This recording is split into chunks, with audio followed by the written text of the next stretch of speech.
Hi, everybody. Hi, welcome. Says we're live. Not We're going to live. do this again today. We're Just live. happy that you're all here. Welcome to the program. Time for the FiveStack. My name is Dean, deanblundell.substack.com. That is my very good friend and co-host. I'm not his co-host. He's not my co-host. We're both co-hosts. No one's the host. There's no hierarchy here. Yes, it's a Done. socialist Substack Live. That is zevshalevnarrative.org. We'll talk a little bit about socialism today. We got a packed show for everybody. We have a meeting with a behind closed door meeting with Mamdani and Yeah, Mamdani. I That's how think you say so. his name. Yeah. The mayor elect of New York and Donald Trump. Yesterday, Caroline Levitt goes, "We have a commie coming to the White House tomorrow." There's no way. She literally said that, among I other wish. things, I like wish. anything Donald Trump does is lawful because he's the fucking president. Well, this guy's such a pussy. He's having a closed door meeting with Mamdani because he doesn't want anybody to see it. So anyway, we'll get to that, and I'm sure we'll get some comments from the mayor elect of New York. I think what is he, 34? He's a young cat. He's a 34. young cat. He's achieved a lot. Not bad. He is what Um, less than twice. Is half or less than half of Trump's age. That's the yeah, generational 68, difference there. I mean, it is kind of like 80, remarkable how much is half plus 12 years, how much right? time exists between these two people and their perspectives on the universe. Yeah. So it'll be interesting to see what he says and how he handles the bully in the White House. I'm excited about that meeting. There's so much going on in the show today. There's also a new tweet from JD Vance targeting Canada. Did you see that one? Yeah, I've responded to it, and I've already heard back from some of his people, so Oh, we'll get to that. Yeah, okay, that's he's exciting. he retweeted this. This might come as a shock to you. You know how yesterday I was like, I'm starting to think there's something wrong with Donald Trump. Yeah.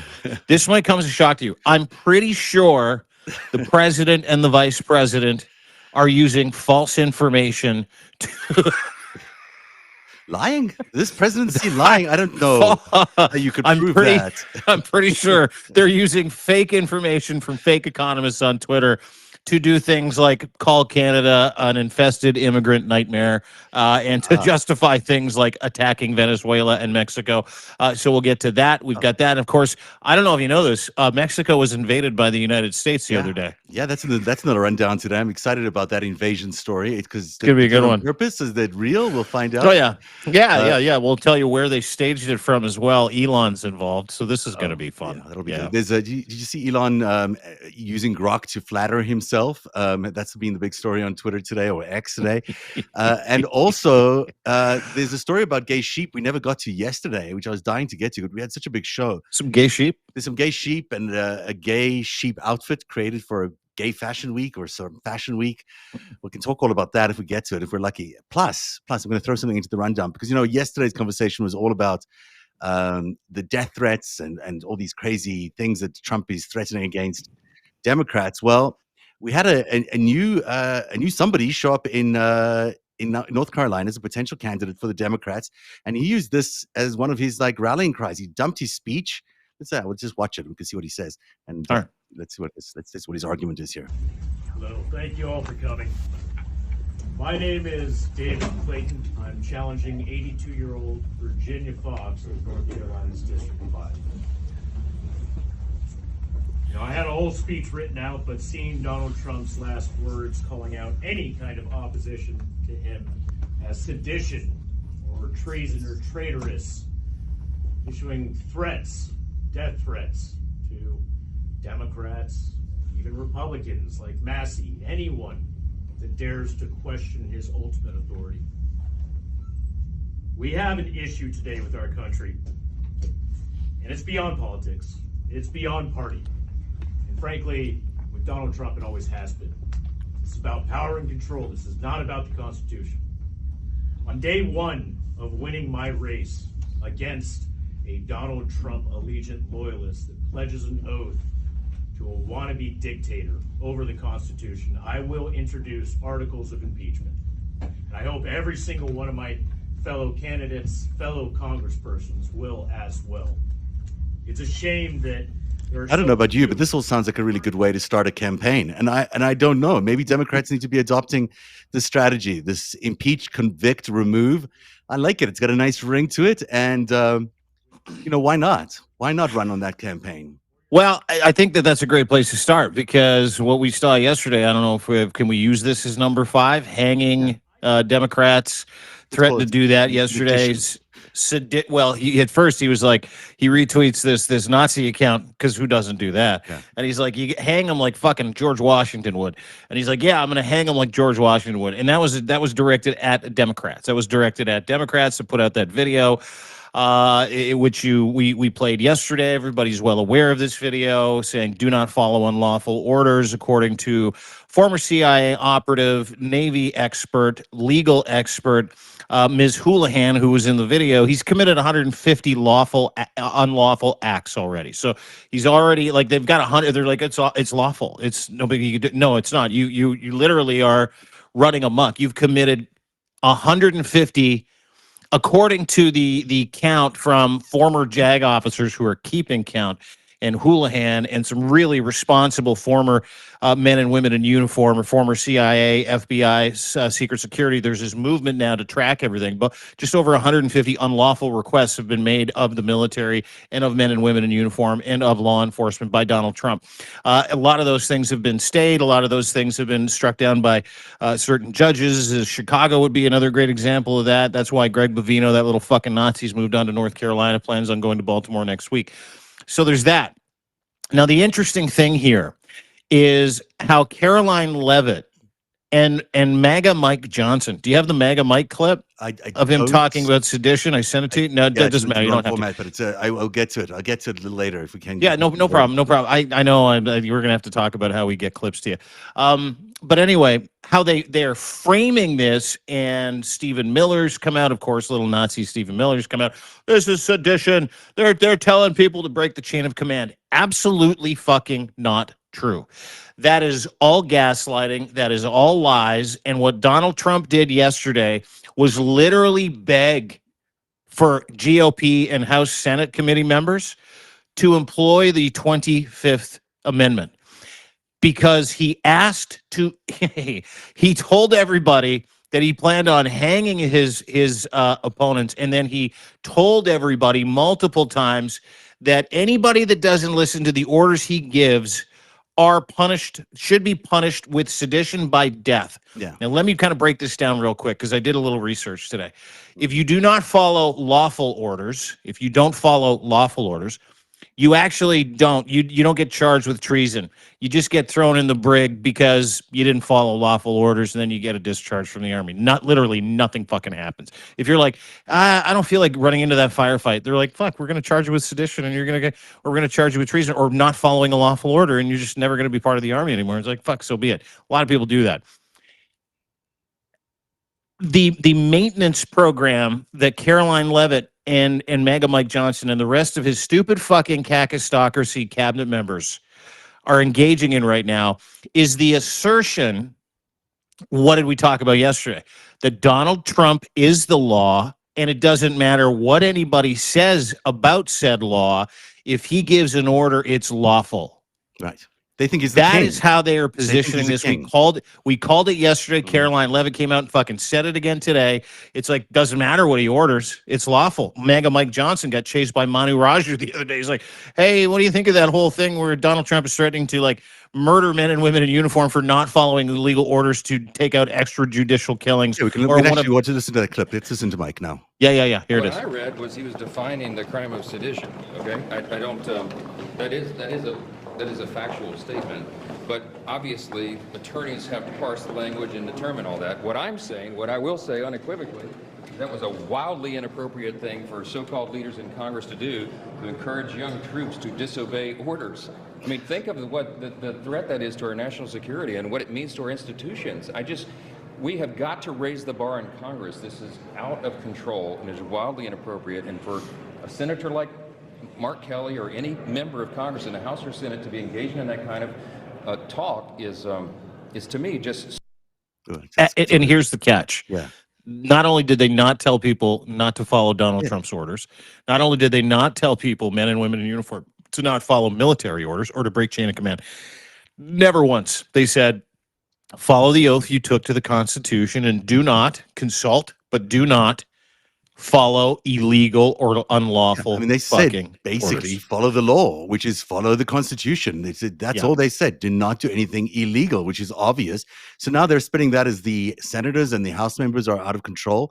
That is Yep. insane. And you know, this is why that guy that we just saw from North Carolina, who's a former military dude, obviously, is running on this basis of we've got to impeach this guy, we've got to remove him from office, and we've got to convict them all. These guys are runaway criminals. And this follows into story number 5, which is stunning on the face of it. The U.S. Coast Guard attempted to reclassify swastikas and nooses as merely potentially divisive symbols rather than hate symbols in new harassment guidelines set to take effect December 15th. Now, after the Washington Post broke the story Thursday morning, the backlash was so immediate and furious that the Coast Guard completely reversed course by last night, with Acting Commander Admiral Kevin Landay issuing new guidance explicitly banning these symbols as representations of hate. The reversal came just hours after the story published, raising serious questions about who ordered the change in the first place and whether Homeland Security Secretary Kristi Noem knew about it. What's your bet on that? She didn't. Yeah, that's a great story, actually. It happened yesterday afternoon about 1 o'clock. Coast Guard released a memo saying they are no longer going to classify pictures of nooses Yeah, and swastikas. and swastikas as hate symbols. Yeah. Those are fucking hate symbols. There's no, and people never put those hate symbols on a piece of paper and go, I'm just drawing a hate symbol because I like this hate symbol. They use them to attack people. They use them to make people afraid. They use them to desecrate synagogues and scare the shit out of African-American sailors and men and women in uniform hanging nooses on the end of their bunk beds during basic training. Yeah. And they're saying what the Coast Guard is saying yesterday, which is led by a MAGA dude because they fired the real Coast Guard commissioner several months ago. We're not going to be woke. And I'll tell you where that order came from, which is interesting. It came from Pete Hegseth. And it came from Donald Trump. And it came from every member in his inner cabal, much like the change for the Department of Defense got changed to the Department of War. And the backlash was so severe because there are living examples right now of countries that have criminalized and are criminalizing the use of hate symbols to engineer ideologically motivated extremist violence. And in Canada, we've got a bill called C9, which is making its way through the Senate. It'll get royal ascension, which is, approval. That if you use one of those hate symbols to engage in like virulent demeaning of a group or a person, or you put those in a place where they are meant to stoke violence and stochastic terrorism against a specific group of people, you are now going to go to fucking jail. In Germany, if you use the swastika, you spray paint a swastika on something and they find out who you are, there is a minimum jail period of fucking 10 years because of that country's history, because that is a hate symbol. That's how fucking seriously they take it. And yesterday, for 6 hours, they tested the waters in the United States of America. They're like, let's see how racist this country is. You know what? It's also a dog whistle to everybody who might be a Nazi to say, hey, we're okay with it here in the Coast Guard. You want to bring your racism and your anti-Semitism over here, we'll give you a good job. We'll probably give you a signing bonus. And it's okay. You are fine just coming in here and being a Nazi and a racist and doing whatever it is you need, because we don't take that seriously over here. Mm-hmm. Mm-hmm. And coming from this administration, which is inflating anti-Semitism through X, through Musk, through whatever's going on online all the time, and through Fuentes and the Groypers, we're seeing this, large upswell of part of the youth, the Nazi youth, and it's led by J.D. Vance now. In the absence of Kirk, J.D. Vance is now the big American Nazi youth leader. And under him, there is an upsurge of anti-Semitism that's building. And it's all connected. It's all Stephen connected. Miller too, by the way. Yeah, Stephen Miller's also crazy. part of that. Jewish. And to your point, I think there are a couple of things, like a couple of factors that are playing into them testing that balloon, where they're like, hey, let's delist the fucking swastika and a noose from hate symbols and allow people. Let's just see what happens. America reacted so violently. They're like, oh, sorry about that. But what people don't understand is 40%, this is a number I read the other day, of members of MAGA, the Republican Party, the GOP, under the age of 30 years old, are massive Nick Fuentes Nazi groper fans. Mm. Paul Ingracia, the dude they named the head of counterterrorism, 22 years old, Groyper.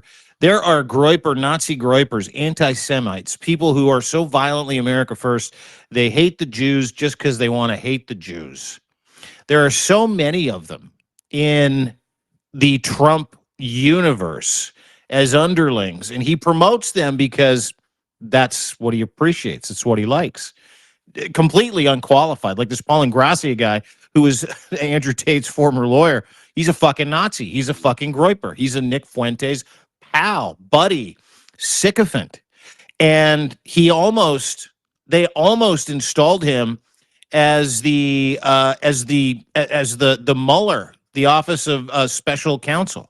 They almost installed him as that before. They're like, fuck, he's a Nazi. Yeah.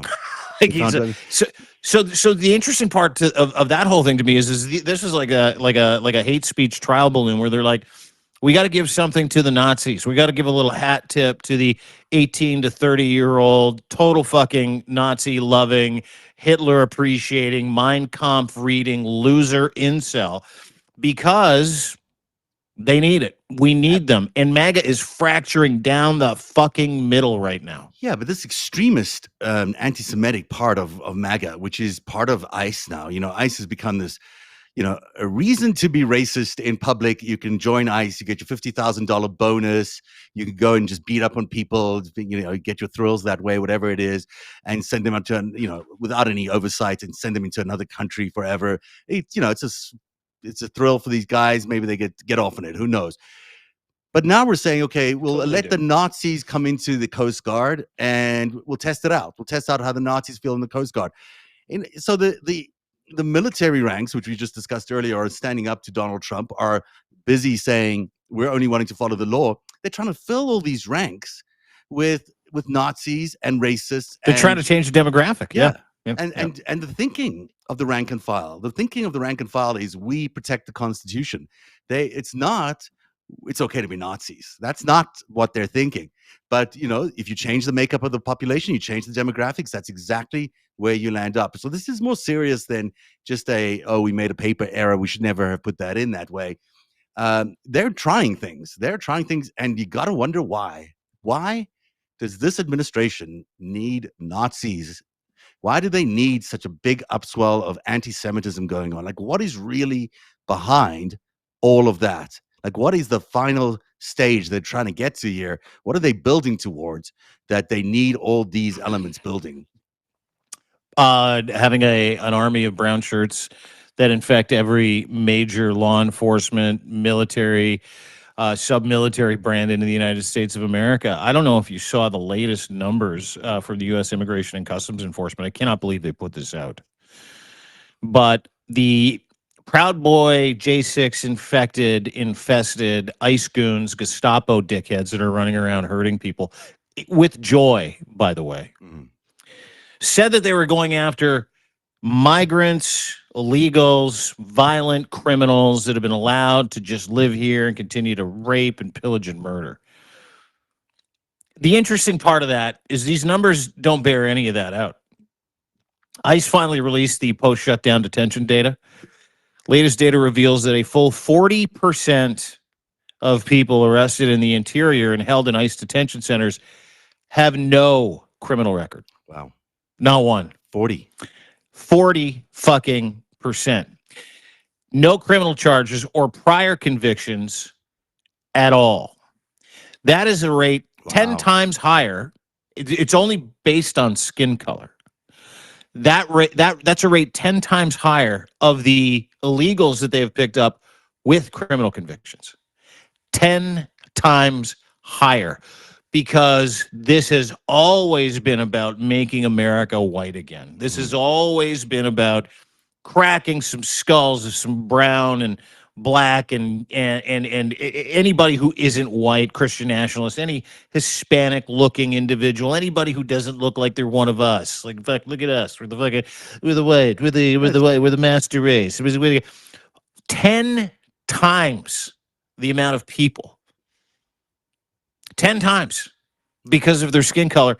They're not going after anybody based on their criminal record, prior They just convictions. want brown people out of the way, so they think they're going to get got the it. jobs. But then, yesterday or 2 days ago, he says, by the way, all those jobs that I'm creating on these data centers, I'm bringing in foreign workers to fill those jobs. So psych on you, MAGA, you're not actually getting those jobs. They're here to train you. Maybe one day you'll get those jobs. So the number 4 story on the countdown today is all about the United States accidentally invading Mexico. This is a story from deanblundell.substack.com. You have the scoop. What happened? Happened on the 17th. Nobody knew about it because America sent like 6 or 7 subcontractors for the Defense Department. This is a fucking wild story. It really is. So locals in this beach community, which is directly across from the Starbase, Elon Musk's Starbase in Texas, directly across, which is where they launched this. Yeah, it's fucking crazy, isn't it? Directly across. They're like, what are those gringos doing, putting up signs on our beach that say, this is the property of the Department of Justice. You cannot come here in the United States of America, the DOJ, the Department of Defense. If we find you here, we will arrest you. We will detain you. So make sure that you fucking heads up. This is now America. This beach is now America. DOD property. DOD property. Yeah. So locals, they're like, hey, they call the Mexican army. They're like, here's a sign. Just took a picture. I'm going to send it to you. And they're like, what the fuck? Within an hour, heavily armed Mexican, the equivalent of Navy SEALs, show up on helicopters and helos. They land and they're like, what the fuck is going on? They're like, hey, these white guys just kind of came in here on a bass fishing boat, all dressed in civilian gear and masks. And they rammed all these signs saying this is American beachhead property. Yeah. And so these Mexican Navy SEALs are like, fuck this. They just pulled these things out of the ground. And Claudia Sheinbaum confirmed it, that several defense contractors, this is the president of Mexico, 7 defense contractors, invaded a beach in Mexico and just put up a bunch of fucking signs. And they're like, we own this now. And when asked about this, the Department of Defense, I'm not calling it the Department of War. It's a fucking great picture. Look at those guys. They're like, yeah, we're just taking this beach for America. We're just I feel so safe, I really do. I feel so safe with these guys. The Department of Defense there, ladies and gentlemen, the American military, make America great again. Some 22-year-old losers with some bearded dude like driving some signs into the sand going, this we own beach this is now. Ours, One giant leap for humanity. We're starting in Playa, Baghdad. This is going to be awesome. Next year, Mars. Oh, fuck. Dude, the incompetence and the idiocracy knows no bounds. Yeah. So effectively, when pressed and asked by several news outlets, a department spokesperson was like, our bad, yeah. Oops. That wasn't really, the Department of Defense. That was Mexico that we decided to put the signs up. No, even better. They blamed the defense contractors got the wrong beach, and you're like, what? It's a fucking whole different country. This reminds you of Normandy, really. It does. It just takes you back to great bunch fights. of guys in fishing gear and face masks showing up, going, we own this now, right? And Mexican Navy comes in, they're like, no. They're like, okay, well, we'll leave. And so they just fucking our bad. We'll just get out of here. No problem. We made a mistake. And they want to police the world. Yeah. Okay, well, there you go. That's really the funniest story I've seen in a long time. It's really good. Such a great story. Number 3 on the countdown is all about Canada.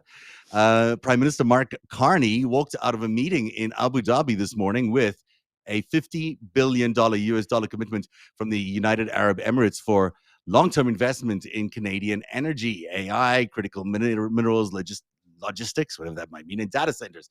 Yeah. This is another story from deanblundell.substack.com. Such a busy day over there. Tell us what's this is about. Carney's doing some good deals around the world. Yeah. Do you want to just for a second do the Carney versus Trump scoreboard? It's a good one. Yeah. Pardon me. How's that 51st state stuff coming? We don't flinch. Mark Carney had a fucking historic week. Canada had a historic week. We'll get to the Abu Dhabi stuff in a second. Let's just back up. To start the week, we did an agreement with Germany where we're going to put Canadian software, Canadian brains in all of Germany's Navy fleet. All the software, it's Canadian software. $1 billion, no problem.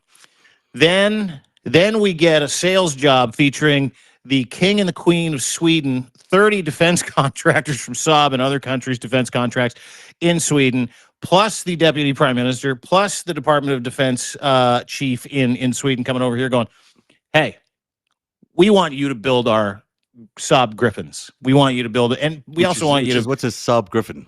Saab Griffin. It's their fifth generation fighter. It's made for Arctic security. So we just sign it. We just sign it easy. Yeah, it's a fighter jet and drones. By the way, they're leading edge drones technology. Sweden, very very smart place, and so we just did a little measly $21 billion security and trade contract with the Kingdom of Sweden this week. We're going to announce the Griffin manufacturing 10,000 jobs here in Canada. So let's go to the F-35s real quick. That just means we're not buying those shitty jets. So that's upset the ambassador to the United States, the MAGA so there are a bunch operative. Of jets we were buying from America, F-35. We're not doing that anymore. Yeah, no, fuck you. Hoekstra, is that his name? Pete Hoekstra. Yeah, he's like, buy our jets or else. And Carney's like, oh, it's too late. We just did a huge deal with Sweden. Fuck you. Oh, then, I saw that wins. Okay. Wow. Yeah. Okay. Yeah, fuck you. We're doing the Griffins. They're better for the Arctic. They're cheaper to run. And we get autonomy over all the software, unlike you pricks who can brick anything that you sell us. You've been doing it to the free world for the past 50 fucking years. So go fuck yourself.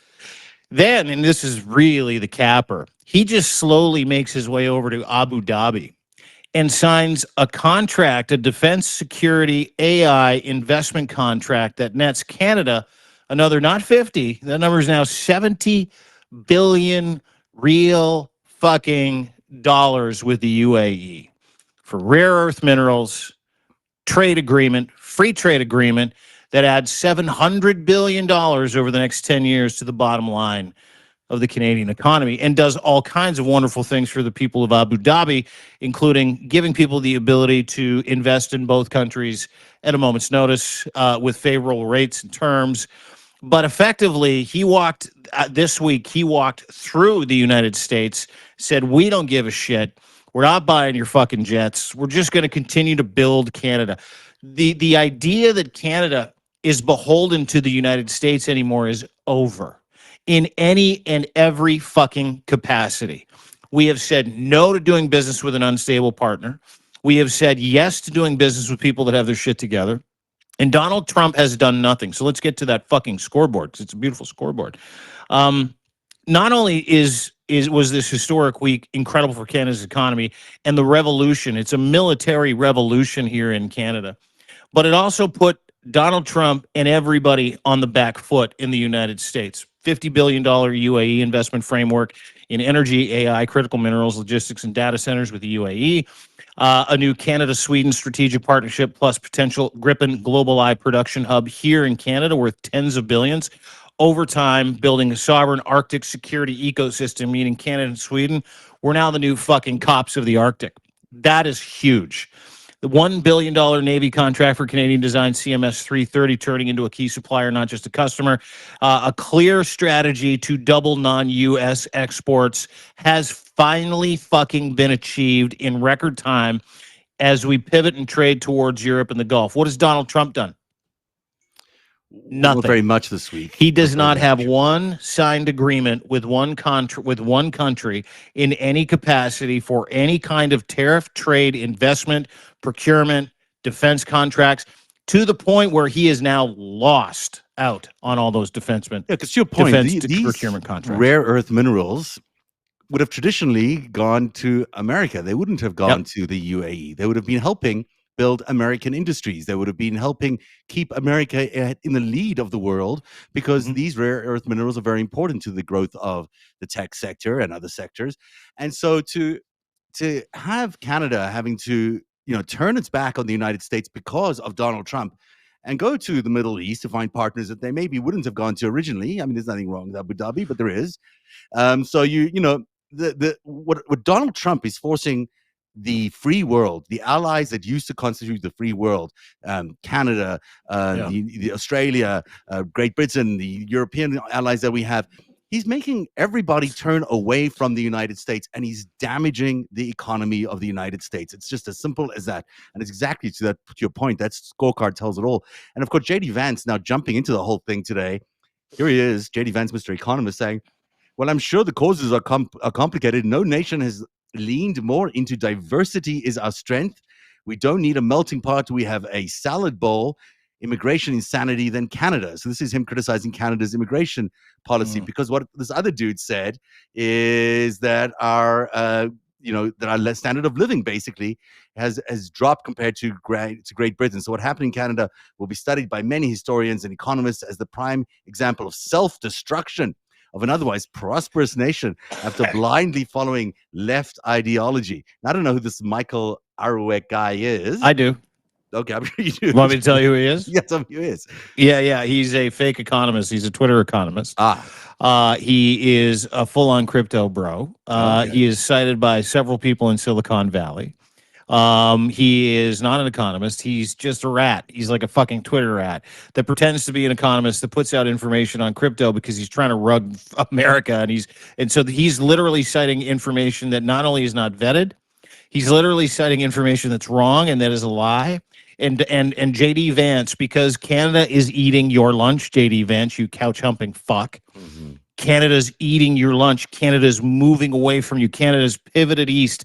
We want nothing to do with you anymore.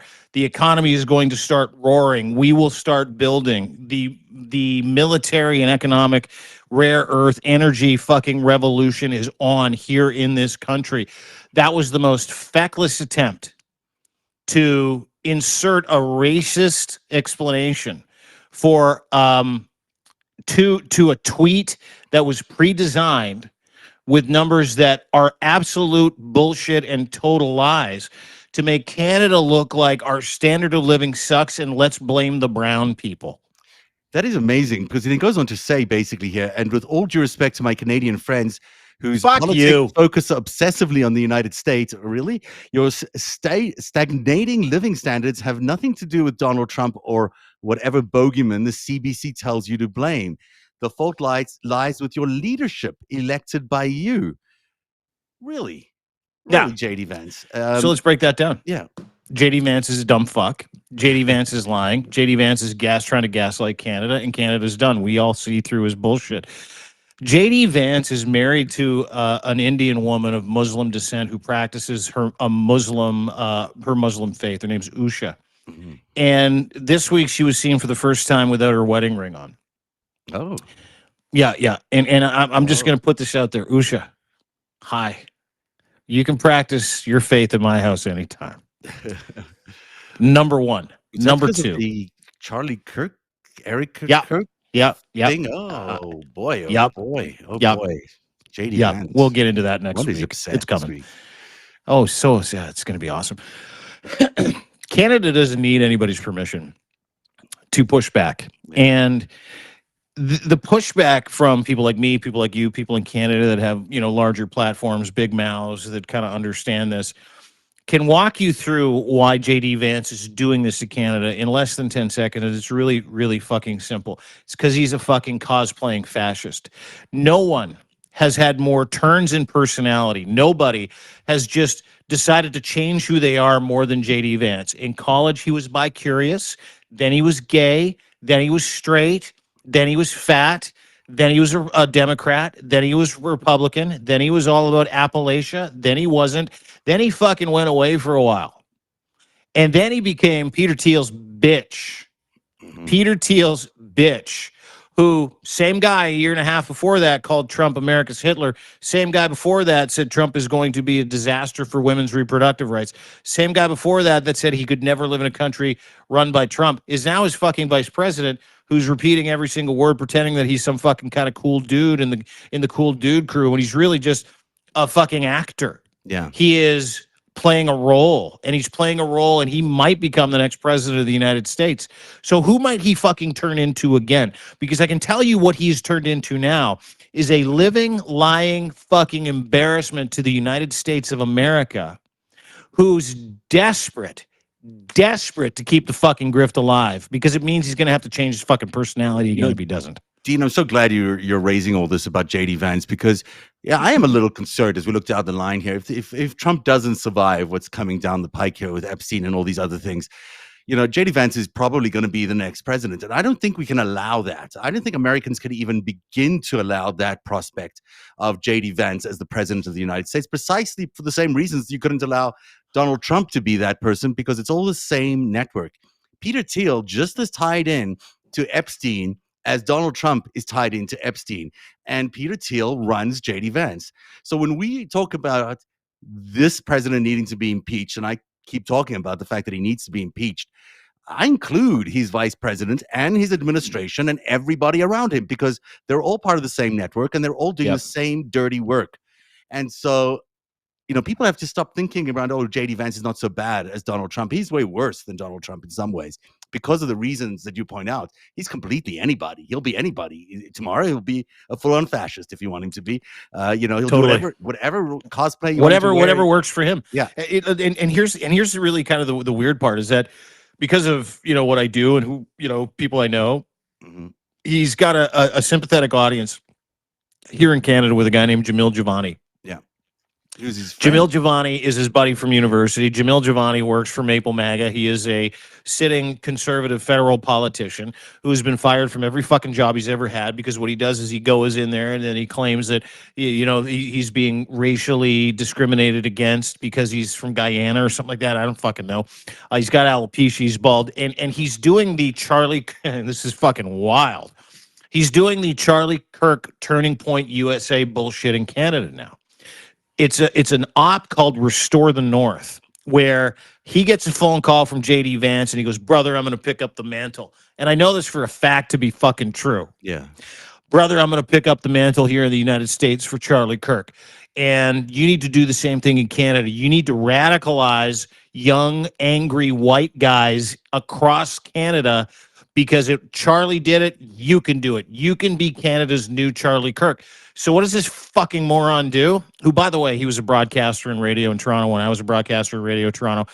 And he's an absolute fucking terrible broadcaster and a failure in broadcasting, a failure as a journalist, and a fucking failure as a human being. So because he's an opportunist, I've got no problem saying it. Because I worked in the same industry as him. You're entitled. And I was huge and he was nothing. Like nothing. He was a nobody. Yeah. And then when he got fired for fucking sucking at his job, he's like, you did it because I'm from Guyana. And you're like, what the fuck, dude? You're just really bad at this. Like, go do something else. So he was unemployed for a long time and he got picked up.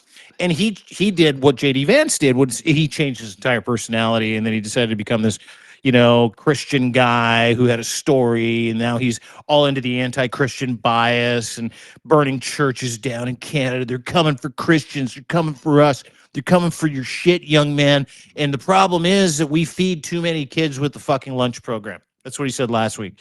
We feed too many kids. It's a parent's job to feed the kids, not the schools. Fuck them. He literally said that last week.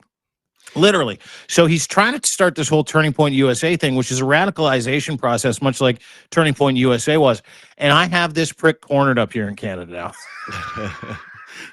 Which may explain why JD Vance is on this rant about, hey, Canadians, you're suffering, your standard of living is lower than it should be. It explains why they're obviously coming for Canada, and they're coming for Canada's youth, and they're trying to convert these smart Canadian youth into something that they're not, which is the sort of version of the Turning Point, which Charlie Kirk was quite good at doing. But what Turning Point has become now is JD Vance's personal, like, I don't know, tool to just bully pulpit, piggy bank, vent bullshit at people. And Tucker Carlson was on there the other day. It just gets a little weird over there at Turning Point.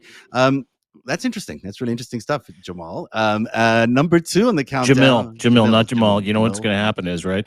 The good news is you're gay, so he's not going to come after you. Good. He's going to say you're being racist. Call him Jamal. Oh, so it's Jamil? Yeah, dude, Jamil.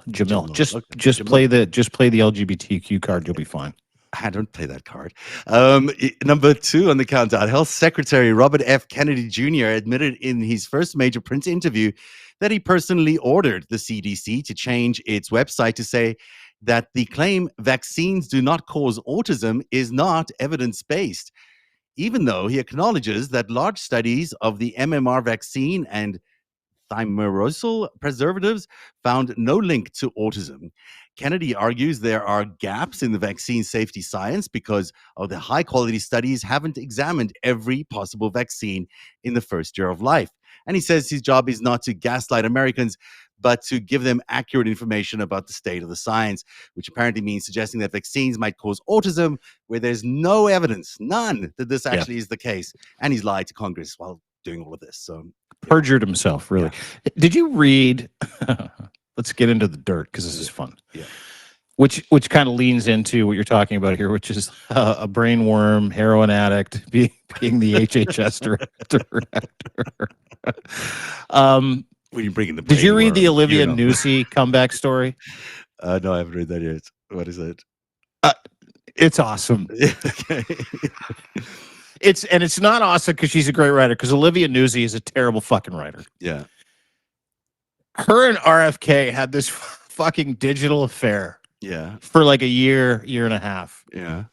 And he would say stuff to her like, and they never met. Like they met, but they never consummated the relationship physically. They just mutually masturbated on fucking FaceTime. Oh, so great. Thanks for the image. Appreciate it. Microwave Mel Gibson and Olivia Newsy going at it on FaceTime. Yeah. That's a hot look. Yeah. So in this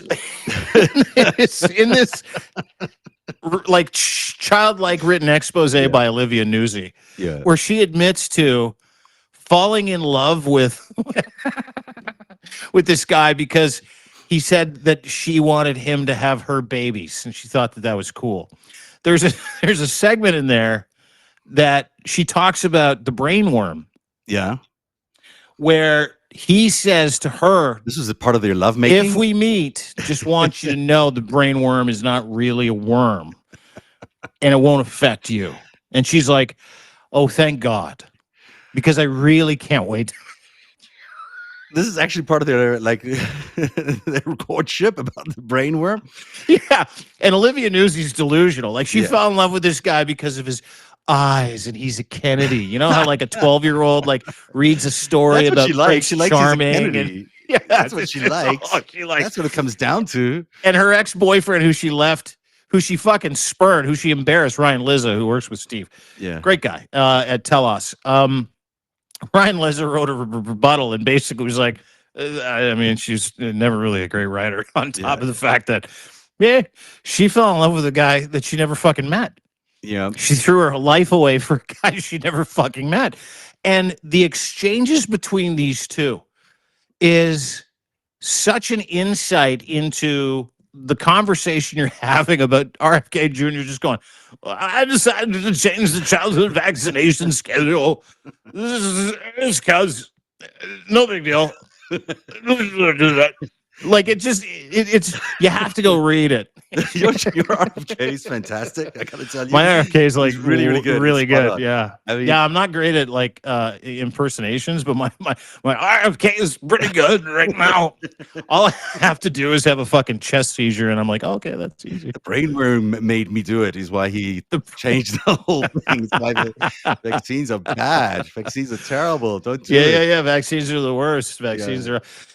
I mean, it's Hey. more of the same. It's it's you got It's you crazy. invade a Crazy. fucking Mexican beach because you got guys running the Department of War that have no idea what they're doing. They're like, oops, sorry, wrong place. Oh my God. And then you got an HHS guy going, I changed the vaccine schedule, but it's only because I just wanted to help. And you're She like, dumped him. She dumped him. Is that the reason why? I don't know. So the well, they number got one. found out, and Okay. so Cheryl Hines was like, cut it out. I know you're a dog, and that kind of stuff. Yeah. God, the housewives of this White House administration would be a great show, eh? Oh, awesome show. Meanwhile, the White House is pressuring Ukraine, this is the number one story, to sign Donald Trump's 28-point peace proposal by Thanksgiving, i.e. next Thursday, or lose all U.S. support, according to 5 people familiar with the talks. And the plan reads like a surrender, really. I mean, you can't look at this any other way. Vladimir Putin has told Donald Trump, and somehow they've agreed to this idea, that Russia should get permanent recognition of Crimea, Luhansk, and Donetsk. Ukraine must cut its military in half, surrender all of their long-range missiles, pledge never to join NATO, and evacuate parts of Donetsk to create a Russian-controlled buffer zone. What is a Russian-controlled buffer zone? It's like Trump, the Maginot Line after yeah, the Second but World War. Yeah. if they control it, they control it. While Trump personally chairs a peace council, and American corporations get 50% of all the reconstruction profits. It's insane what they're proposing over there, and he's given him till Thursday to accept. I mean, Zelensky is in a tough spot here, but this is the most undemocratic friendly, un-Western union of allies friendly. This is just an assault Shakedown on democracy, and it's a shakedown of the Ukrainian people. And it's not what the United States is about. We don't do these things. And then, of course, buried in all of this is this Arctic resource extraction partnership, which apparently gives Russia and the United States permission to sort of excavate minerals out of the Arctic, which should really belong mostly to Canada. I mean, it seems like an assault on Canada. It starts a new hemispheric battle between Russia and Canada in the Western Hemisphere. It's quite an offensive thing that they've come up with, and they've told Zelensky he's got to do this by Thursday. And I still don't understand. Maybe you can explain it to me why Canada and the Arctic has anything to do with the resolution of the Ukrainian war. I can explain all of that. Yeah. So, 28-point peace plan. If you go and watch today's morning intel briefing with Jacob Carsborough, I did with him and Lev Parnas this morning, which is here on my Substack. Encourage everybody to go watch it. Ukraine has basically told them to go fuck themselves. That deadline for Thanksgiving, that they were given that deadline after Ukraine, their envoy to the UN, everybody in their Defense Department, everybody in the Ukrainian government told Donald Trump, Steve Witkoff, and his special envoy and his asshole friends to go fuck themselves. This is not a peace plan. You cannot bring peace to Ukraine. You cannot force us to give up territory. You are not in charge of this country. We will die defending it. It's exactly what Vladimir Zelensky said today. He also said we're going into a harsh period where we have to, pay attention to some of the plans that are being presented to us. But they, in no uncertain terms, said we're never fucking signing this. We will fight until we're dead, and Russia's losing. Everybody knows that. I see the president is on. He's saying something at the White House. Should we just dip in because it was about the Mamdani meeting, and I'm just curious what he said. What he says. But it's a cold winter, and a lot of the Can you hear that? you talk about utilities, but a lot of the big energy producing plants have been under attack. To put it mildly, to put it nicely. Can you hear what he's saying? I can't hear. A way of getting peace, or we think we have a way of getting peace. He's going to have to approve it. Just so sad. So many people. Last month they lost 25,000 soldiers. This is something we haven't seen anything like this since the Second World War. And they're averaging 6,000 or 7,000 a week between the two of them, dead soldiers. And it goes on and on. And I think they're getting reasonably close. But I don't want to predict. I would have said that would have been one of my early ones. I did 8 peace deals of countries. You didn't do any peace deals. India, Pakistan. No, he didn't. You could even go, in fact, they're coming here in a week or two, go to the Congo and Rwanda. That was 10 million people dead, and we worked something out on that. But so many. No, he didn't. What I thought would have been, for me, because I have a very good relationship with President Putin, I thought that would have been maybe quicker. But it does take 2 to tango. And now you just see all the death. And, it doesn't affect us other than the fact that we don't want to see all those people that really, it's on the other side of the ocean. It's a war that should have never happened. It did happen. I blame the person also sitting right behind this desk. This is a war that should have never happened, and it wouldn't have happened if I were president. But we're trying to save a lot of lives. They're losing 25, think of that, 25,000 lives over the last short period of time. That's Ukrainian and Russian. And it's a shame. I want to ask the mayor-elect about a House resolution just passed overwhelmingly to condemn socialism, including with 86 Democrats, all of House Dem leadership, and the minority leader, Hakeem Jeffries, despite his endorsement of you. What's your reaction to that? I have to be honest with you, I focused very little on resolutions. Frankly, I've been focusing on socialism. I understand. I think the focus is on the work at hand. I can tell you I am someone who is a democratic socialist. I've been very open about that. And I know there might be differences about ideology, but the place of agreement is the work that needs to be done to make New York City affordable. That's what I look forward to. And I want to clarify your answer to Stephen Nelson. He asked about your comment calling the president a fascist. And your answer was, both President Trump and I have been clear about our positions and our views. Are you affirming that you think President Trump is a fascist? I've spoken about. That's okay. You can just say yes. Okay. It's easier. It's easier than explaining it. I don't mind. And Mr. President, I wanted to ask you also about this Ukraine plan. President Zelensky said today that his country would risk either giving up a partner or giving up its dignity. There's been criticism that this deal proposal. He doesn't like it? It's unclear. He was sort of tenuous about it. He'll have to like it. And if he doesn't like it, then, they should just keep fighting, I guess. The suggestion that he made, though, was that if he doesn't accept it, that the U.S. would pull back its support for Ukraine. Is that accurate? At some point, he's going to have to accept something. He hasn't accepted. You remember right in the Oval Office not so long ago, I said, you don't have the cards. Don't forget, I inherited this war. I would have never, this war never would have happened. I inherited this war. And I thought he should have made a deal a year ago, 2 years ago. The ultimate deal would have been if it never started. That would have been the good deal. That could have been done too if you had the right president, but you didn't have the right president. Mr. President, the cost of living is something that you and Mr. Mamdani seem to agree on. Democrats have run New York City for a long time, Mr. Mamdani. Do you see Democrat policy specifically as being a problem? And I'd like that be a question that both of you could answer in New York City.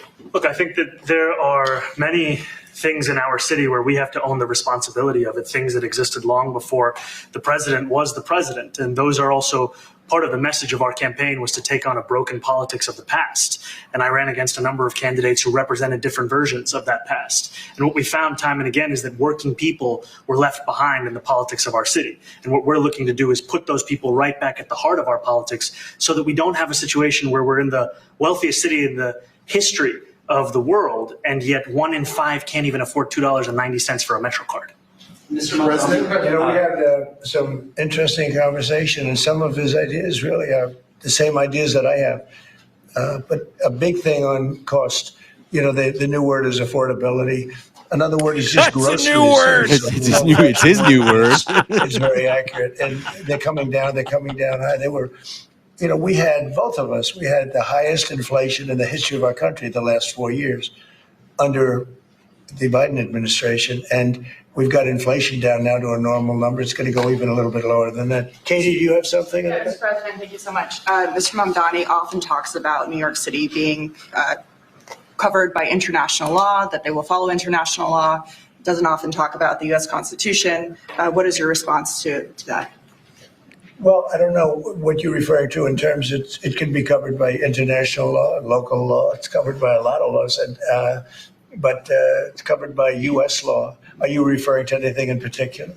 He just says that they're a city that endorses and enforces international law. Is that at odds with U.S. law? Would you want to respond? Yeah, I think what I've shared with the president is our desire to not only follow the laws of our own city, laws that protect New Yorkers, but also a desire for consistency in our politics across the board. And that's something that we've talked about and something that I know many New Yorkers want. We work with ICE then? Mr. President, we work with ICE then? We discussed ICE and New York City, and I spoke about how the laws that we have in New York City allow for New York City government to speak to the federal administration for about 170 serious crimes. The concerns that many New Yorkers have are around the enforcement of immigration laws on New Yorkers across the 5 boroughs, and most recently we're talking about a mother and her 2 children, how this has very little to do with what that is. Mr. Mamdani, we discuss crime more than ICE per se. We discuss crime, and he doesn't want to see crime, and I don't want to see crime. And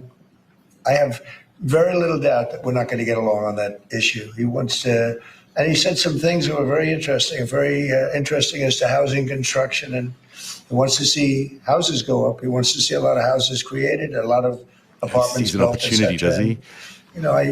We actually, people would be shocked, but I want to see the same thing. Mr. Mamdani, the anti-Israel protesters. Yeah, Mr. President, I wanted to know one of the policies as well that Mayor-elect Mamdani talked a number of times about on the campaign was shifting the tax burden for property taxes from what he called minority communities to white-based communities and putting more taxes on white people. I also noticed that in your acceptance speech, you didn't mention anything about America or Christians or white people in general. And so I didn't know if that was one of the policies that you guys had spoken about.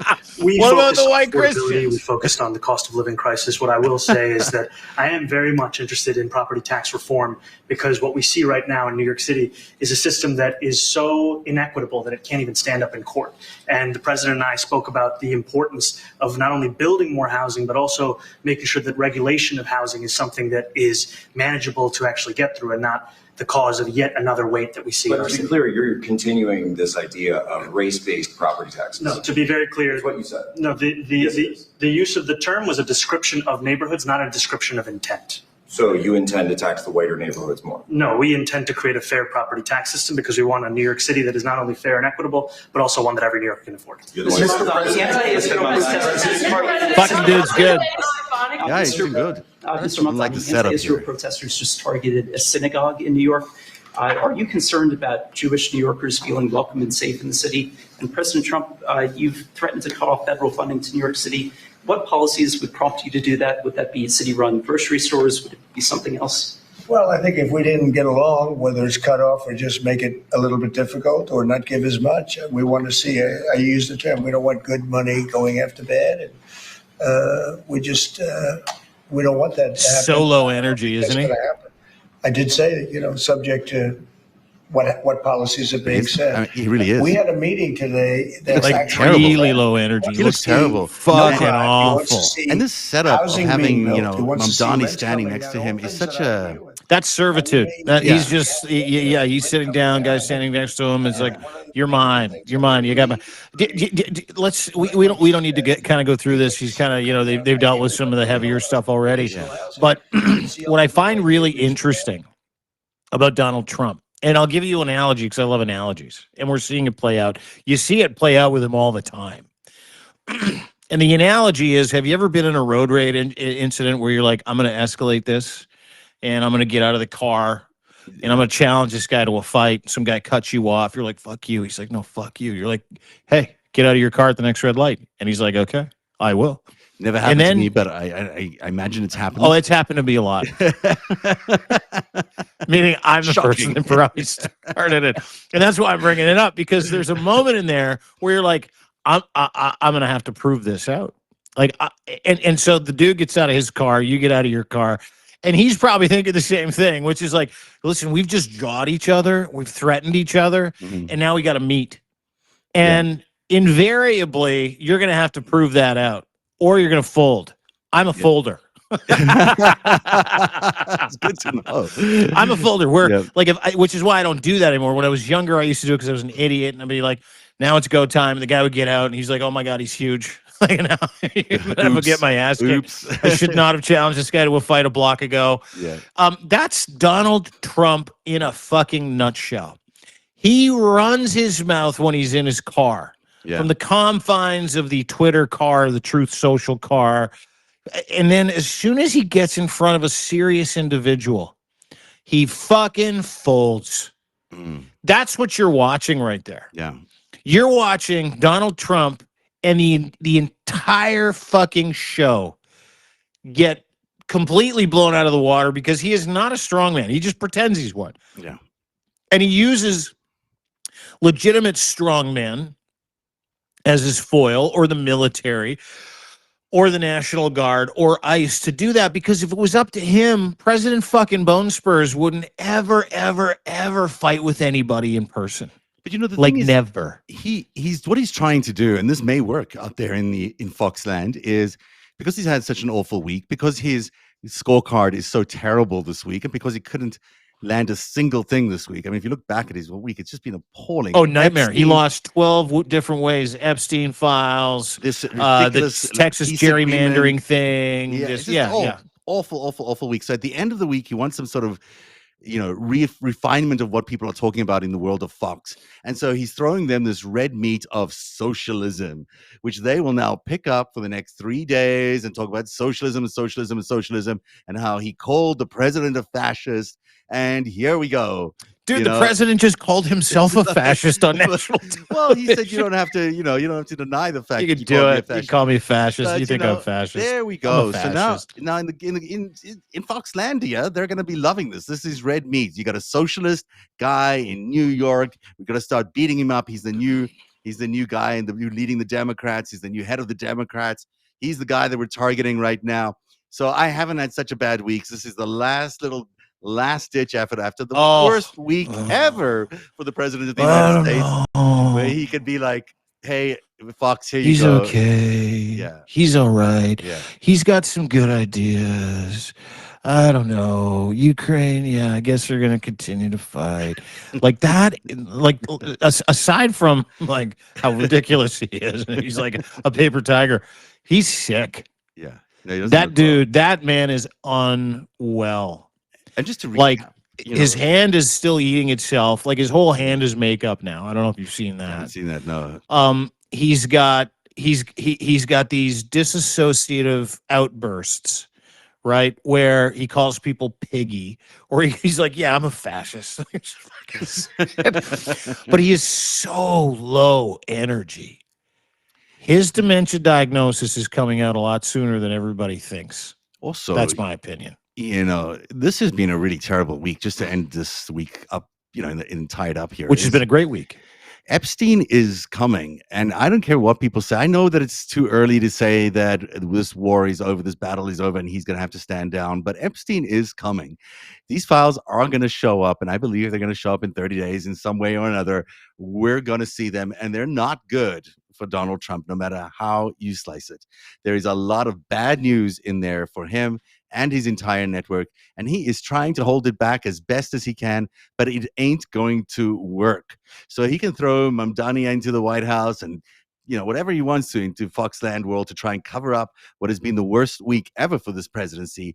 But he still has had a unanimous vote in the House and the Senate, which has forced him to sign a law which will reveal the dirtiest things about him that nobody ever knew. And that is still the week that Donald Trump had. And it's the weekend he's going to have as he tries to figure out how to get out of this nightmare he's put himself into. He ain't. And I got to run. I got a hard out. go. I want to thank everybody FiveStack. for joining us for the FiveStack. Everybody, please go and subscribe to Zev And Lev. and Lev. And Dean. And me, all of us. Everybody. Free or paid. He's got a Black Friday deal. I've got 25% off for the rest of the month. Annual subscriptions for the rest of the day today. If you subscribe as a founding member, you only pay once, never pay again. That's my Black Friday promise to you. But more importantly, thank you for taking time with us. And take heart, America. It looks like it's coming to an end. I hope so. Greatest Heist 2, Chapter 3, out this weekend. That's all I got to say. Have a good one. Cheers. Bye, guys. Bye-bye.